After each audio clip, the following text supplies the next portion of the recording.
నమస్తే. నేను మీ కుప్ప పద్మిని. ఇన్నాళ్ళు మీ సపోర్ట్‌ని నాకందిస్తూ, మీ ప్రేమని నాకందిస్తున్న ప్రతి ఒక్కరికి కృతజ్ఞతలు. ఇప్పుడు చూడబోతున్న ఈ వీడియో కూడా ఖచ్చితంగా మీకు ఉపయోగపడుతుంది. లైక్, షేర్ అండ్ సబ్స్క్రైబ్ చేసి మీ ఇష్టాన్ని, అలాగే మీ సపోర్ట్‌ని నాకందించండి. అలాగే ఈ వీడియో పట్ల మీ అభిప్రాయాన్ని కామెంట్ సెక్షన్‌లో కామెంట్ చేసి నాకు తెలియచేయండి. నమస్తే. నమస్తే. Welcome to our channel. నేను పద్మిని. ప్రస్తుతం మనతో పాటు ప్రముఖ ఆధ్యాత్మికవేత్త, astrologer, numerologist, gemmologist, tarot card reader, what not Tanishq గారు మనతో పాటు ఉన్నారు. మాట్లాడదాం. తనిష్క గారు నమస్తే అండి. నమస్తే మా. ఇంట్లో దుష్ట శక్తి అనేది ఉంది అనేది తెలుస్తుంది ఖచ్చితంగా. రకరకాల సిమ్టమ్స్ వాటిల్ని చూపిస్తూ ఉంటుంది అనేది అవును. నిష్ణాతులు చెప్తూ ఉంటారు. అయితే నెగెటివ్ ఎనర్జీ, దుష్ట శక్తి is nothing but negative energy. అంతే. నెగెటివ్ ఎనర్జీ ఉంది అనంటే వాటిల నుంచి బయటపడటం అనేది కూడా కొంతమందికి చాలా కష్టతరం అవుతుంది. అవును. ఆ ఇల్లును వదిలేసి వెళ్ళిపోవాలా అంటే వదిలి వెళ్ళలేము. అసలు నెగెటివ్ ఎనర్జీ ఉన్న ఇల్లులు అసలు ఖాళీ కూడా చేయలేము అనేది చెప్తుంటారు అవును. నిజం కదండి. అది. నిజం అది. ఒకవేళ రెంట్ హౌస్ అవును. అయితే మనల్ని ఖాళీ కూడా చేయనివ్వదు. చేయనివ్వదు అసలు. అయ్య బాబోయ్! భయమేస్తుంది అట్లాంటివి అవును. చెప్తే. ఎట్లా అండి ఇంత ఈ పరిస్థితి? ఇది బయట వాడికి చెప్తే నవ్వుకునే వాళ్ళు కూడా ఉంటారు. అవును. ఏం మాట్లాడుతున్నావు 2024లో ఉన్నాం ఇంకా ఎవడైనా అనుభవిస్తే వాడికి తెలుస్తుంది. అప్పుడు తెలుస్తదండి. ఎక్స్‌పీరియన్స్ చేస్తేనే కదా! అవును. రైట్. అయితే ఈ సమస్య నుంచి ఇంట్లో ఉన్నటువంటి దాన్ని తరిమి కొట్టేటటువంటి పరిస్థితి ఉందా?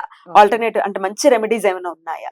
మీరు కూడా చక్కటి పూజాది కార్యక్రమాలు కూడా చేయిస్తూ అవును. ఉంటారు. చేయిస్తాం. నరసింహుడికి కూడా చేయిస్తూ ఉంటారు. అవును. చాలా కరెక్ట్. అద్భుతం. చాలా బావుంటుంది. యాహ్! వాటి అవును. గురించి ఒకసారి చెప్తారా? ఓకే మా. యాక్చువల్‌గా చాలా మందిలకి ఏందంటే ఎలా ఇంట్లో అసలు వాళ్ళ దుష్ట శక్తి ఉందని హ్మ్. కనిపెట్టేదంటే కొన్ని ఇళ్లలో హ్మ్. సెదిలు కొడుతూ ఉంటాయి. సో చెదలు పడుతున్నాయంటే? అర్థమైపోతది అక్కడే వాళ్ళకి ఓహ్! ప్రాబ్లమ్ ఉందనేది. అమ్మో! ఓకేనా. ఇంకొకటి ఏందంటే మన బయటొంచి బ్యాట్స్ ఉంటాయి చూడండి. గబ్బిలం అంటారు కదా! గబ్బిలం. గబ్బిలం వచ్చి వెళ్తది. కానీ గబ్బిలంని కొట్టకూడదు. అది హ్మ్. మనకు ఇండికేట్ చేస్తుంది. మీకు సమస్య రాబోతుంది. హ్మ్. చాలా ఎక్కువ కేర్ తీసుకొని హుషారుగా ఉండండి అని చెప్తుంది మనకి అంతే. హెల్ప్ చేస్తుంది హెల్ప్ అంతే. చేస్తుంది. అది చాలా మంచిది. హ్మ్. దాని అందరూ అది వస్తే మంచిది కాదు, వస్తే మంచిది కాదంటే హ్మ్. అది వచ్చి మనకు చెప్పేసి వెళ్తుందన్నమాట. హ్మ్. మనని మంచిగా ఉండమని చెప్పి. యాహ్! సో, ఆ ఒక విషయం అది మనం చూడాలి. ఓకే. నెక్స్ట్ వచ్చి ఇంట్లో ఎప్పుడు ఒక నీచ్ స్మెల్ అంటే ఏదో ఒక స్మెల్ అస్సలు బ్యాడ్ స్మెల్. బ్యాడ్ స్మెల్ అస్సలు ఉంటూనే ఉంటాయి కొన్ని అంటే ఇళ్లలో. మనం అక్కడేమి చెడ్డవేమి లేవు. అంటే పాడైపోయిన వస్తువులు లేవు. కానీ స్మెల్ వస్తుంది. స్మెల్ ఒస్తది ఒకటి. సో, ఇది ఒకటి అమ్మ అర్థమైపోతది. బాబోయ్! ఇంకొకటి పూజలు వాళ్ళ ఇంట్లో నార్మల్‌గా దీపం వెలిగించి పూజలు చేయనే ఇవ్వదు. హ్మ్. ఊరికే ఏదో గొడవలు పూజలు చేస్తున్నప్పుడంతా. హ్మ్. సో, అక్కడే అర్థమైపోతది. హ్మ్. పూజలు దేవుడిది మనం మామూలుగా రెగ్యులర్ చిన్న పూజనే దీపం వెలిగించి జస్ట్ దేవుడి దగ్గర సంకల్పం చేసుకోవడానికి కూడా ఇవ్వదు. అప్పుడు ఏంది ఓహ్! వాళ్ళకి ఆ దుష్ట శక్తి ఉన్నప్పుడు దేవుడి అనుగ్రహం అక్కడ ఉండదు. సో, అందుకే దేవుడిని పూజ చేసేదానికి ఆ దుష్ట శక్తి అనేది మనల్ని ఇవ్వదన్నమాట. ఆహా! అంటే మన మైండ్‌ని ఆ! మార్చేస్తది. మార్చేస్తది. కొంతమంది కంప్లెయింట్ చేస్తుంటారు. అవును. ఏమంటే అప్పటిదాకా మేము చాలా అద్భుతంగా పూజలు చేసుకునేవాళ్ళము. హ్మ్. సడెన్‌గా మానేసాం. అవును. అప్పుడు నెగెటివ్. అవును. నెగెటివ్ ఉంటుందనేసి. ఇంకొకటేంటంటే దేవుడి దగ్గర వెళ్లి కూర్చోగానే ఆవిలింతలొస్తానే ఉంటది. వాళ్ళు చేయనివ్వదు. హ్మ్. సో, అదే ఒక్క విషయం అయితే ఉంటుంది.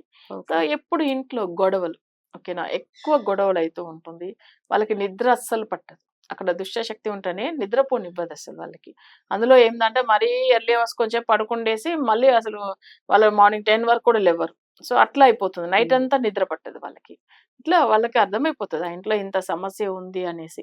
కొంతమంది మీరు చెప్పినట్టుగా ఒక 5 ఇయర్స్ గానే ఆ ఇంట్లోంచి వెళ్ళిపోతాము అని అనుకుంటే, మీరన్నట్టుగా రెంటెడ్ హౌస్ అయినా అంతే, ఓన్ హౌస్ కూడా వదిలి హ్మ్. వెళ్ళడానికి అసలు అవ్వదు వేరే గదా! అవ్వదు ఓన్ అసలు. హౌస్‌ని ఎలా వదులుకొని ఎళ్తాం? సరే హ్మ్. అట్లని కూడా ట్రై చేస్తారు వాళ్ళు. హ్మ్. వెళ్ళాలని అనుకుని, వేరే రెంటెడ్ హౌస్ కన్నా వెళ్తాం. దీన్ని వేరే వాళ్ళకి ఎవరైనా రెంట్‌కిస్తాం. మనకు సెట్ అవ్వలేదేమో హ్మ్. అని అనుకుంటారు. హ్మ్. కానీ వెళ్ళనివ్వదు. సరే ఇలాంటి పరిస్థితిలో ఉన్న వాళ్ళకి మనం ఇచ్చే రెమెడీ ఏందంటే, ఇప్పుడు ఒకవేళ ఆ స్థలంలో నెగెటివ్ ఉంది అంటే, ఆ ఇంటికి వాళ్ళు కొత్తగా వెళ్ళిన తర్వాత అంటే వాళ్ళు కన్‌స్ట్రక్షన్ చేసుకునో, లేదు కొన్న తర్వాతనో వాళ్ళకి అక్కడ వెళ్ళినప్పట్లోంచి బాగుండట్లేదనంటే, ఎలా కనిపెట్టవచ్చామంటే, ఇప్పుడు ఒక చిన్న ఎగ్జాంపుల్ మొన్న ఒక జాతకం చూసాము. యాక్చువల్‌గా వాళ్ళకి ఒక ఓల్డ్ క్లయింట్ చెప్పారంట మన గురించి. మన ప్రోగ్రామ్ ఇంతవరకు చూసింది లేదు వాళ్ళు. కానీ నేను అడిగాను నేను. మీరు ఏ ప్రోగ్రామ్ చూసారో, ఎక్కడ చూసారో ఇవన్నీ ప్రతీదీ మనం మాట్లాడుతుంటే వాళ్ళేమన్నారు, లేదండి మా ఫ్రెండ్ ఒకరు రిఫర్ చేశారు. హ్మ్. వాళ్ళు చాలా బాగా అయ్యారంట అని చెప్పారు. సరే వీళ్ళు జాతకం చూడంగానే ఒక్కటే చెప్పిన. అమ్మ మీకొచ్చి యాక్చువల్‌గా అతనికొచ్చి ఏందంటే బుధుడు నెగెటివ్ అయ్యాడు. హ్మ్. సో, అప్పుడు ఆ ఇంటికి యాక్చువల్‌గా తన పేరు మీద ఒక ప్రాపర్టీ కొనుక్కున్నారు. 203 అంటే ఆయనకి బుధుడు సెట్ అవ్వలేదు. అందరికి ఆబ్వియస్. సెట్ 5. అయితది. బట్ ఆయనకి సెట్ అవ్వలేదు. ఆ స్థలానికి వెళ్ళిన తర్వాత టోటల్‌గా వాళ్ళకి లాస్ అండి. ఏది ఇన్వెస్ట్ చేసినా మనీ రిటర్న్ రాదు. సో ఇంకొకటి ఏందంటే వాళ్ళకి అక్కడ వెళ్ళినప్పట్లోంచి అసలు ఎక్కువ రుణ బాధలు ఎక్కువ అయిపోయినాయి. సో అసలు ఫైనల్ స్టేజ్ అసలు మేడం మేము మాకు ఉన్న ఈ దీనికి అసలు నిజంగా జ్యోతిష్యం కూడా నేను ఎప్పుడు చూపించుకోలేదు, నమ్మను. కానీ నేను ఒక జాబ్‌లో ఉన్నాను. ఉండి కూడా ఏమైతుందంటే ఒక గవర్నమెంట్ జాబ్‌లో నేను ఉన్నా కానీ నాకసలు ఇట్లాంటి పరిస్థితి ఎందుకొచ్చింది? నేను అసలు అంత ముందుగా వేరే హౌస్‌లో ఉన్నప్పుడు నాకు మంచిగా ఇన్‌కమ్ వచ్చేది. నేను ఏది ఇన్వెస్ట్ చేశానో అది నాకు మంచి ప్రాఫిట్ వచ్చేది. ఇక్కడికి వచ్చిన తర్వాత. అయితే వాస్తు బాగలేదని చెప్పి మీరు వాస్తు పండిట్‌ని కూడా తీసుకొచ్చి చూపించి ఉంటారు. కానీ వాస్తు 100% ఉండి ఉంటది. అదైతే కరెక్టా అని నేను అడిగాను. అవును మేడం మీరు చెప్పింది నిజమే. వాస్తులో ఎక్కడ దోషమే లేదని అంటున్నారు. వచ్చిన వాళ్ళందరూ ఇల్లు చాలా బాగుంది అని అంటున్నారు. అయితే మీరు ఒక్కరే కరెక్ట్ చెప్పారు మేడం. ఇంటికొచ్చిన తర్వాతనే అంటే వాళ్ళ బాబు కూడా చనిపోయాడు ఆ ఇంటికొచ్చిన 3 మంత్స్ తర్వాత. అంటే ఆయన కొంచెం వేరే హెల్త్ ఇష్యూస్ ఉండేది. కొంచెం సైకాలజికల్ ప్రాబ్లమ్ ఉంది ఆ బాబుకు. తను చనిపోయాడు. సో ఇవన్నీ జరిగినయి అంతా కూడా ఇంటికొచ్చిన తర్వాతనే సాడ్ అండి. సాడ్. అది ఆయన బాధపడాడు. నేనన్నాను ఇలా ఒక పొజిషన్‌లో వాస్తు బాగుంటుందండి. కానీ ఆయనకు నెగెటివ్ అయిపోయిందది. అప్పుడు మీరు చెప్పింది ప్రతీదీ కరెక్ట్. సో అప్పుడు దుష్ట శక్తి అనేది ఆ ఇంటికొచ్చేసింది వీళ్ళు రాంగానే. సరే దీంట్లోంచి బయటపడవాలి కదా!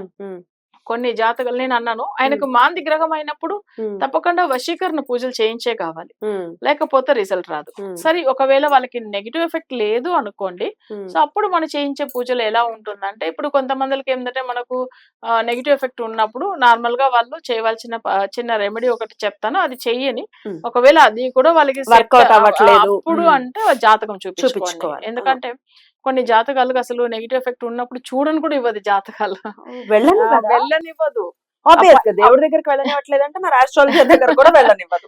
కామన్. అసలు ఒకవేళ అట్లా వెళ్ళినా కొన్ని జాతకాలుగా నెగెటివ్ ఎఫెక్ట్ కంటిన్యూ అవుతుంది అనేటప్పుడు ఏంటంటే ఒక మంచి ఆస్ట్రాలజీని కూడా కొంతమంది అసలు చాలా వాళ్ళ దగ్గరికి వెళ్ళటం మళ్ళీ డబ్బులు లాస్ చేసుకుని జ్యోతిషం మీద మళ్ళీ వాళ్ళకి విరక్తి వస్తుంది.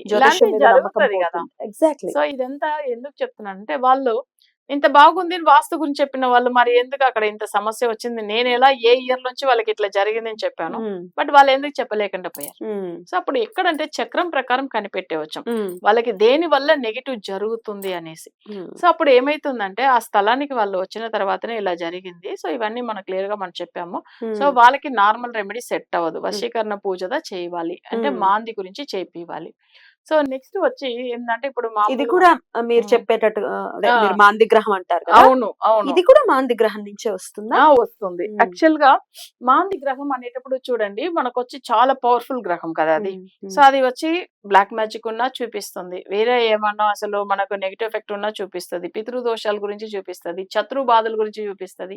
అసలు ఎక్కడ నుంచి నెగిటివ్ వైబ్రేషన్ ఉంది అనేది అసలు ఈజీగా తెలిసిపోతుంది. సో ఆయన జాతక అంటే మాందిని గురించి మనం చూసామంటే వాళ్ళకి ఏం సమస్య ఉంది అనేది అర్థమైపోతుంది. ఓకే. సో అప్పుడు ఏంటంటే దీన్ని పెట్టి మనం కనిపెట్టేసాం. వాళ్ళకి మాంది గ్రహానికి వశీకరణం చేస్తేదా వాళ్ళకి రిజల్ట్ అనేది వస్తుంది. సరే కొన్ని జాతకాలకు మామూలుగా ఒక ఇంటికి వెళ్ళినప్పట్లోంచి వాళ్ళకి బాగాలేదని అనుకోండి. అప్పుడు ఏం చేయాలి అంటే కల్లుప్పు ఉంది చూడండి. ఇది వచ్చి చిన్న టిప్. ఇది వచ్చి వాళ్ళందరూ ఎవరైనా సమస్యలు ఇట్లా దుష్ట శక్తి ఉన్న వాళ్ళు ఫాలో అవ్వచ్చు. ఎవరైనా చేసుకోవచ్చు. అయితే మీకు అది 100% బాగా అవుతుంది మనం చెప్పలేదు. ఎందుకంటే నెగిటివ్ ఉన్నప్పుడు చేయదు. మిగతా వాళ్ళకి ఓకే మంచిగా అవుతుంది. కల్లుప్పు తీసుకోవాలి.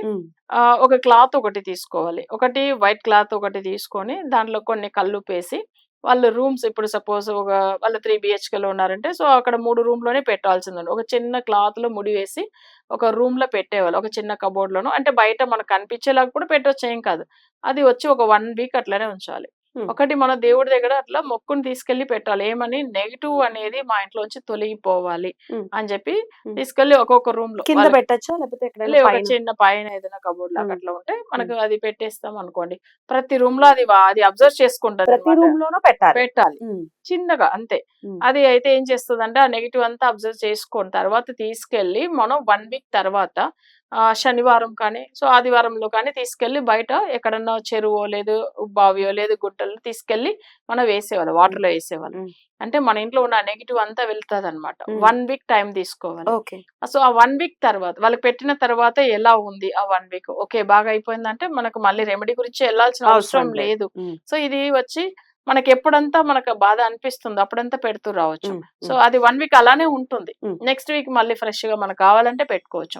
సో అది ఒక 1 వీక్ వెయిట్ చేయాలి. ఈ 1 వీక్ పెట్టామా ఈ 1 వీక్ ఎలా ఉంది చూసుకుని తర్వాత వాళ్ళు కావాలన్నప్పుడు అవసరం పడినప్పుడు పెట్టేసుకోవచ్చు. ఇది Right. చాలా చిన్న టిప్ కానీ ఫలితం ఉంటుంది. రైట్. అయితే దేవుడి దగ్గర ఫస్ట్ దండం పెట్టుకోవాలి. దండం పెట్టుకోవాలి. మూటలు మీరు తయారు చేసుకున్న తర్వాత దండం పెట్టుకుని స్వామి ఎటువంటి నెగటివ్ ఎనర్జీ ఉన్నా తీసేసే. అవును. ఏ టైంలో పెట్టమంటారు? ఈ అది వచ్చి ఉప్పుని? ఈవినింగ్ పెట్టండి. ఈవినింగ్ పెట్టేసి అసలు ఎందుకంటే మనకొచ్చి మామూలుగా నెగెటివ్ అనేది ఆ చీకటి వచ్చేటప్పుడు దా అవును. వస్తది అంటే ఇంటి 6 to లోపల. 7 లోపు పెట్టమంటారా? పెట్టవచ్చు. ఉమ్. ఆ చీకటి వేళల్లో అది ఉమ్. ఎంటర్ అవుతుంది అనమాట. అందుకే ఏం చేస్తాడు ఇప్పుడు నరసింహస్వామి కూడా చూడండి సాయంత్రం పూటనే ఆ అవును. అవును.